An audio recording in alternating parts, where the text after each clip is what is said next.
Hello student, मागे आपण trigonometric ratio बघितलेले आहेत, आयडेंटिटीज पण आपण स्टडी केलेले आहे.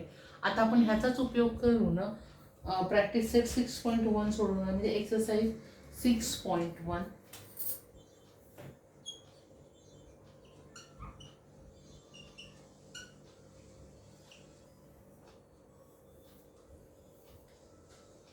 आता आपण बघणार आहोत.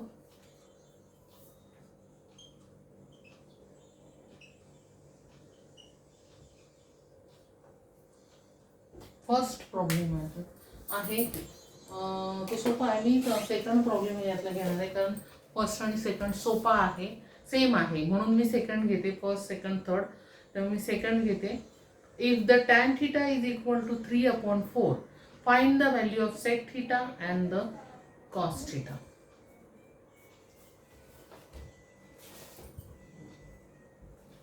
त्यांनी काय दिलेलं आहे, tan theta is equal to 3/4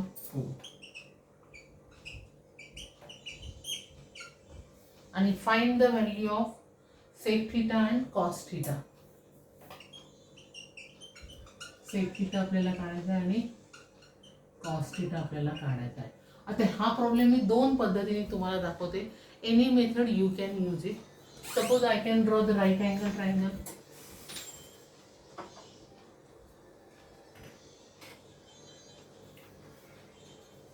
Here I can draw the right angle triangle ABC. B is the right angle triangle. C is the angle theta degree. Okay. मग आता आपल्याला काय दिलंय की tan theta is equal to 3/4. बरोबर आहे.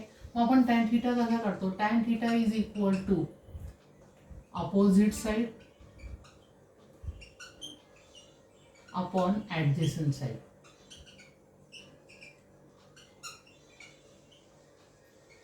किती आलं? रेशो किती आहे? 3/4 आहे. ओके. मग आता आपण काय करूया, अपोजिट साइड म्हणजे कोणती? A B. मग आता आपण अपोजिट साइड्स किती मानली? 3x मानली, आणि ॲडजस्टंट साइड किती येईल? 4x. Means A B is equal to 3x and B C is equal to 4x. Okay. आता आपल्याला काय काढायचं? ए सी काढायचं आहे. तसं बघितलं तर हा राईट अँगल ट्रायंगल आहे, आणि राईट अँगल ट्रायंगल असेल तर आपण जो हायपोटेनियस आहे कोणत्या मेथडनी काढतो? पायथागोरस थेरमनी काढतो. मग इन राईट अँगल ट्रायंगल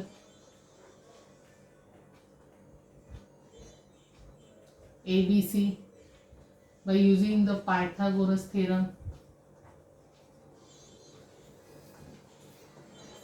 काय थेरम आहे आपल्याकडे?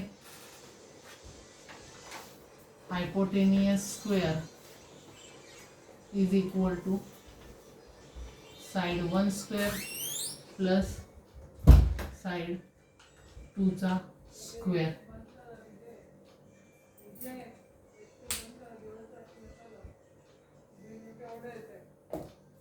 आता साइड 1 स्क्वेअर जो आहे हायपोटेनियस म्हणजे साइड 1 आहे 3x चा स्क्वेअर प्लस 4x चा स्क्वेअर.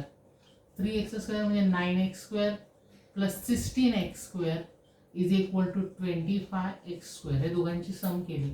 आता आपला हायपोटेनियस काय आहे? AC square. मीन्स आपल्याला मिळालं AC square is equal to 25x square. मग आता आपल्याला AC हवा आहे, म्हणजे आपण taking the square root both the side.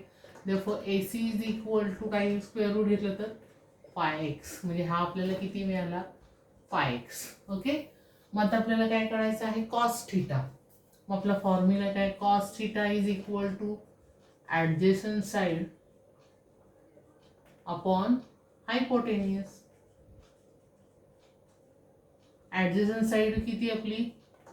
4x, आणि हायपोटेनियस किती आहे? 5x. मीन्स x गेले 4/5. ओके. आता आपल्याला सेक थिटा काढायचा आहे.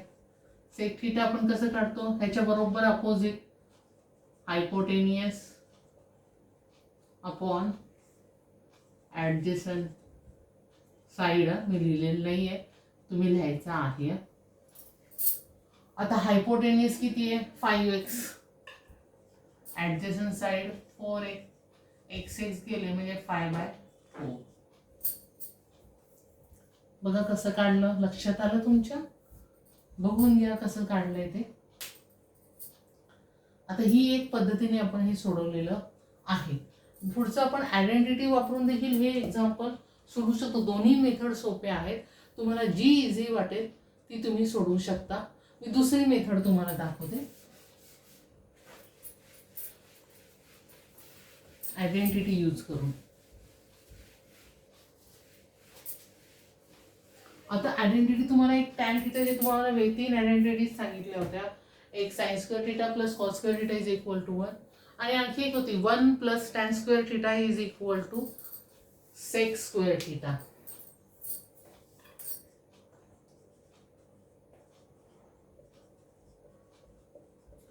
आता 1 प्लस टॅन किती आहे 3/4 चा square is equal to sec square theta. Okay. मग 3 चा स्क्वेअर 9, 4 चा स्क्वेअर 16 म्हणजे 1 plus 9/16 is equal to sec square theta. आता आपण डिनॉमिनेटर सेम करायचं. 16 इथे मल्टिप्लाय केलं 16 plus 9/16 is equal to sec square theta.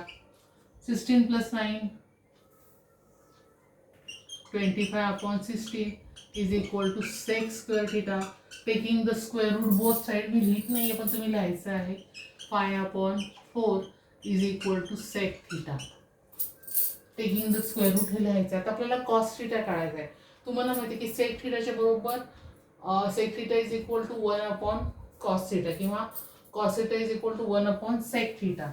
म्हणून cos theta is equal to 1/सेक theta means 1/5/4 is equal to 4/5. आलं लक्षात? का हा न्यूमरेटर आहे, हा डिनॉमिनेटर आहे, परत हा न्यूमरेटर मध्ये जाणार आहे. आलं लक्षात? कसं सोडवलं ते प्रश्न पहिला first second and third will be the same. Okay. First second and third हे तिन्ही प्रॉब्लेम त्याच पद्धतीने तुम्हाला any method you can solve it. कोणतीही मेथड तुम्ही यूज करून ते सोडवू शकता. आता नेक्स्ट प्रॉब्लेम जो आहे तो मी घेते तुम्हाला. चौथा प्रॉब्लेम जो आहे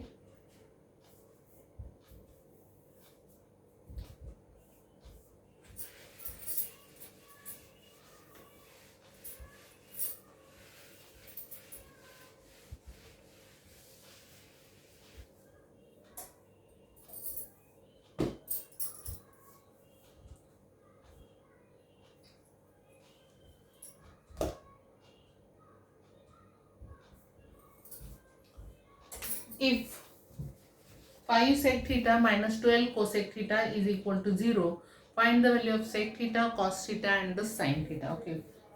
If the 5 sec theta minus 12 cosec theta is equal to 0. आता आपल्याला फाइंड आउट काय करायचं आहे. sec theta, cos theta आणि sin theta. sec theta, cos theta and sin theta हे आपल्याला काढायचे आहेत. डायरेक्ट सोल्युशन वरच जाते मी, लिहित नाही बसत.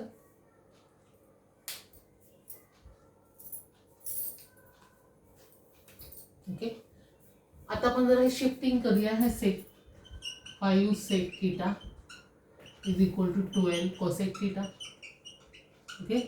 आता सेक थीटा आपण कसं लिहितो इंटू 1/कॉस थीटा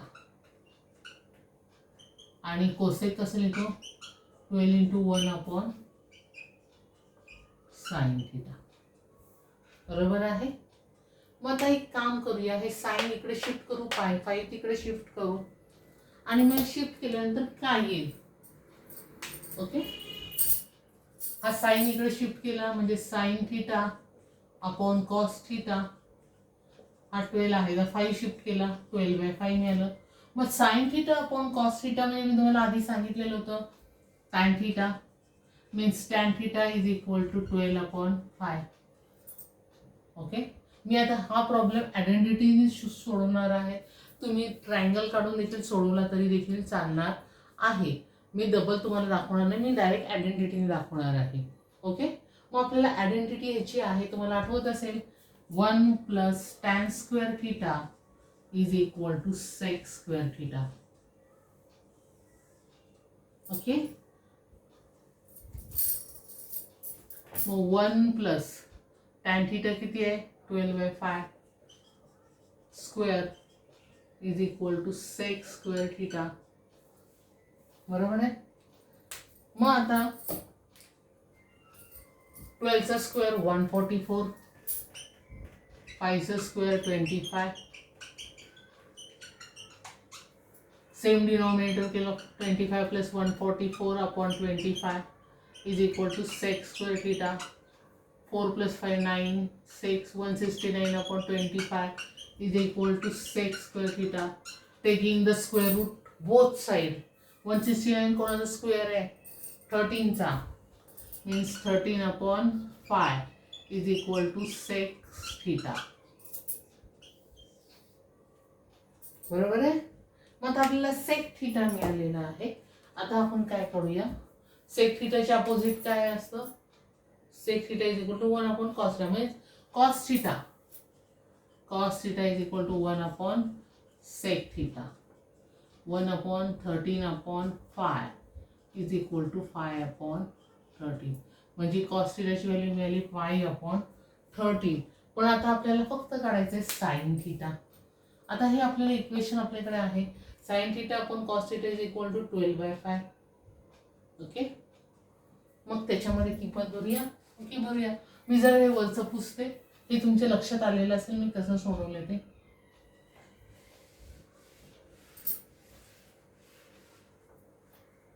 काय equation, sine theta upon cos theta.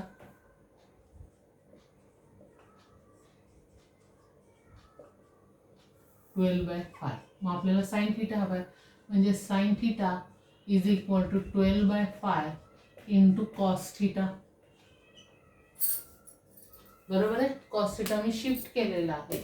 मग आता cos थिटाची व्हॅल्यू आपल्याकडे आहे किती 5/13. ओके, 12/5 इंटू 5/13, 5 गेले म्हणजे उरले काय 12/13. म्हणजे साइन थिटाची पण आपल्याला व्हॅल्यू मिळालेली आहे. म्हणजे हे एक्झाम्पल तुम्ही आयडेंटिटीने या पद्धतीने देखील सोडवू शकता. मग आता तुम्ही काय करायचे, पहिली जी आहेत 4 उदाहरणं आहेत ती तुम्ही सोडवायची आणि सॉल्व्ह केलेले प्रॉब्लेम जे आहेत ते देखील सोडवून ठेवायचे आहेत. थँक्यू.